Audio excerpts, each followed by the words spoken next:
Hey folks, I'm Natasha and welcome to my channel. If you're new here, this is my booktube channel. I do book things here. And today's video is going to be a haul. It's going to be my monthly massive library sale haul. Basically in my city in Ottawa there is a monthly massive library book sale thing, and you go in, you pay $5, they take you into this like mysterious like back catalog library thing, and you get 20 minutes to kind of just go grab a bunch of books, and then you pay the difference. They're dirt cheap. So today I have, I think, 21 books that I got for $7. Some of them are like popular titles that I recognized and grabbed, but I'm not gonna lie to you, the majority of these books I grabbed based on the spines, based on the cover, or like a quick read of what's on the back. So I don't know too much about most of these, and then pretty much when I get home what I do is I check and I'm like, okay, what the fuck books did I buy, you know? Also, I got my talons back on and they glow in the dark. So this one is a little bondage nail. I really fucking like them. You see me doing a lot of extravagant hand movements, it's because I feel like myself again. So first things first, I'm going to go through the soft covers, because for some reason I separated them from soft covers from hard covers. I don't know. This is Apocalypstick, and I don't know anything about it other than I like lipstick. I used to use a makeup brand called Apocalypstick, about a woman who has a beauty column and she falls in love with the guy who is at her work. That's all I know about that. Seems cute. Grabbed it. This is a copy of The Martian. I loved this movie. Loved this movie. Watched it a couple times. I saw a copy of the book and it wasn't too dinged up or banged up or anything, so I picked it up. This might be one that I read and I actually re-gift, because Jeff's dad, I have a feeling, might actually really like this book, so let me know if you guys have read The Martian, because I've heard good things about it. Up next, I picked up this book, which is Wild Abandoned by Joe Dunthorne. From what I can tell about this is like a pre-apocalypse book, and they're prepping for an apocalypse, and it's a brother and sister, and they're dealing with sort of like family drama on their farm, and their father's like the community leader.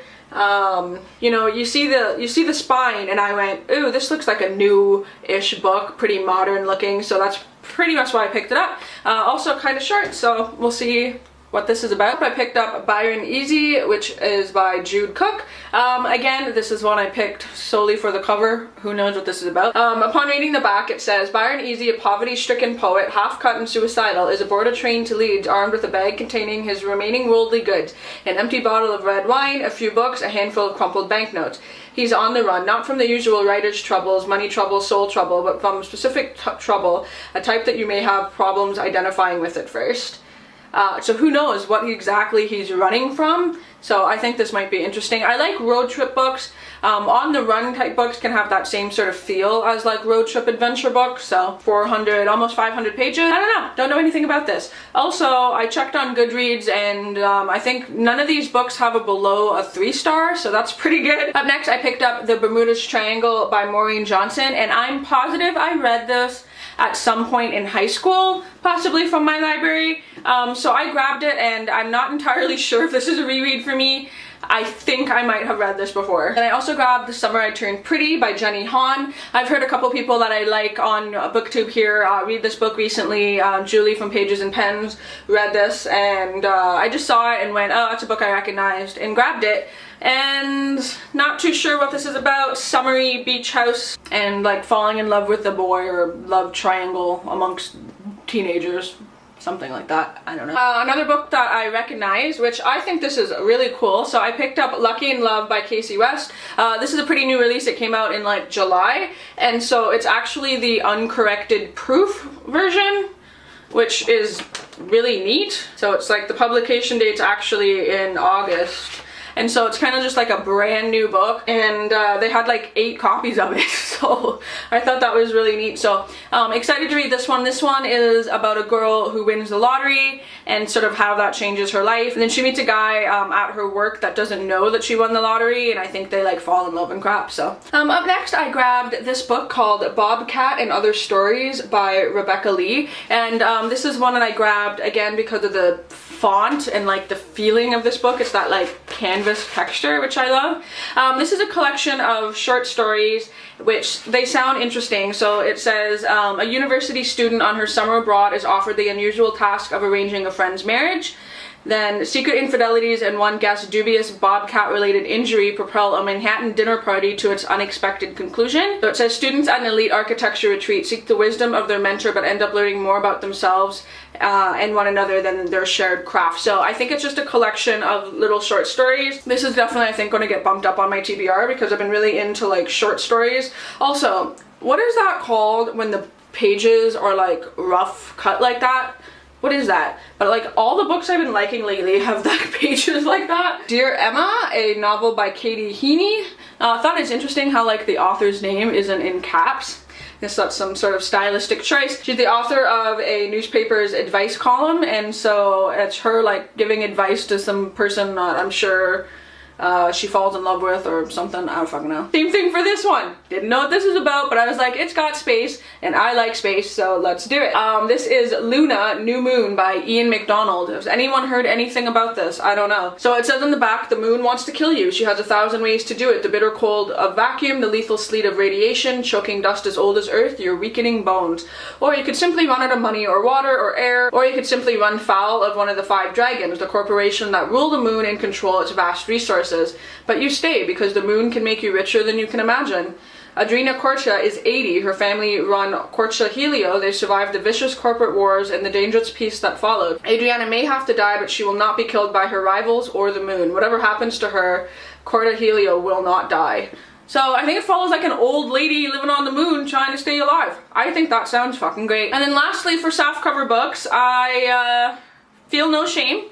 Grabbed the 3 50 Shades of Grey box set because why not? And I think at 75 cents it's worth a read when I feel like getting a little freaky. So up next I have all of the hardcovers that I grabbed, and I don't know why I separated them like that. I think it was just easier to carry into this room. Okay, so first one, funniest thing that I grabbed because, like, again, why not? This is called Undead and Unappreciated, which I saw it and went, me. And this is by Mary Janice Davidson, and she is the author of Undead and Unemployed. Also me. This is what it says. It's so stupid. Most women would love to live as royalty, but Betsy has found that being a vampire queen has more problems than perks, except for always being awake for Midnight Madness sales. It may be easy to find blood, yuck, in the dark of night, but good luck trying to find a strawberry smoothie. But employers at her nightclub have been giving her nothing but grief since she killed her former boss. Some people. Betsy's life takes an interesting turn at a shower for her wicked stepmother, who lets it slip that Betsy has a long-lost half-sister. Now 20 years old, this woman just so happens to be the devil's daughter and destined to rule the world. That sounds all kinds of fucked up, so I'm into it. Next one, again, because of the, like, gorgeous cover, like, yes please. This is the Museum of Untangible Things by Wendy Wonder, and this is just so cute. I like it. So this is another road trip novel about 2 friends. They like get in a car and leave everything behind. They have like deadbeat parents and stuff like that, and they just begin teaching each other about life, and I want to read this immediately.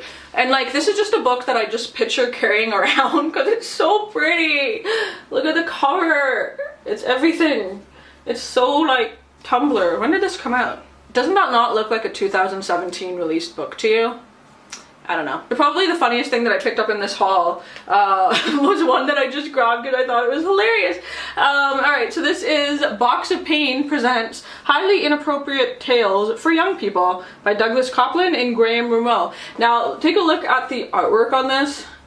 It's just like the most hilarious. So cool. So like the inside has band-aids, and then the very back has like bloody band-aids. I don't know, man, the artwork style on this. So it's a collection of short stories. The names of them just makes me laugh. So the first one is Donald the Incredibly Hostile Juice Box, Sandra the Truly Dreadful Babysitter, Hans the Weird Exchange Student, Brandon the Action Figure with Issues, Cindy the Terrible Role Model, Kevin the Hobo Minivan with Extremely Low Morals, and Mr. Fraser the Undead Substitute Teacher. Again, I read some of these and like the artwork is so funny. Oh yeah, this was Hans, the exchange student. Oh, it's fucking funny.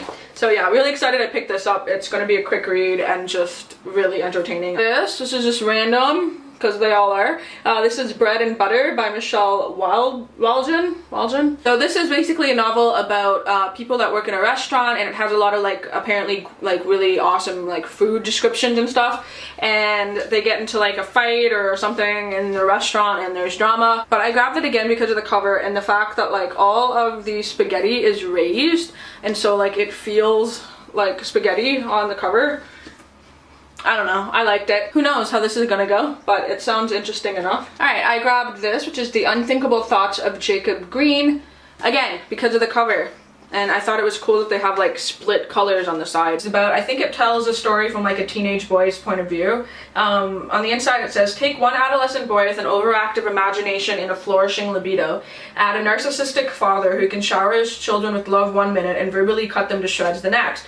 Take a mother who always seems to be out and 3 siblings at various stages of development. Hire a sexy babysitter to take care of the kids and move them all to a house in leafy green New Jersey in the 70s, and you've got the making of a comic and heart-wrenching novel of suburbia.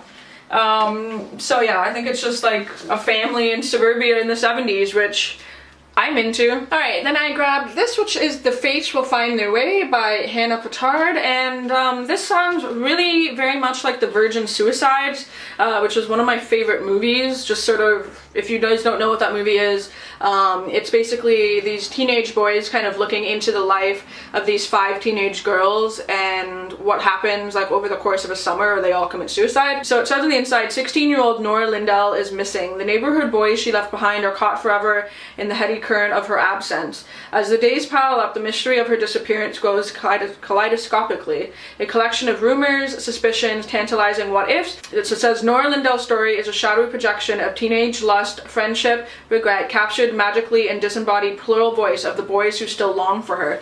Very much like The Virgin Suicide, so I grabbed this just to see sort of if there's any similarities, because I love that movie. I've watched it like 80 times. Up next, I grabbed this, which is Between Mum and Joe by Julie Ann Peters, and it was a National Book Award finalist, so it obviously has some good writing in there.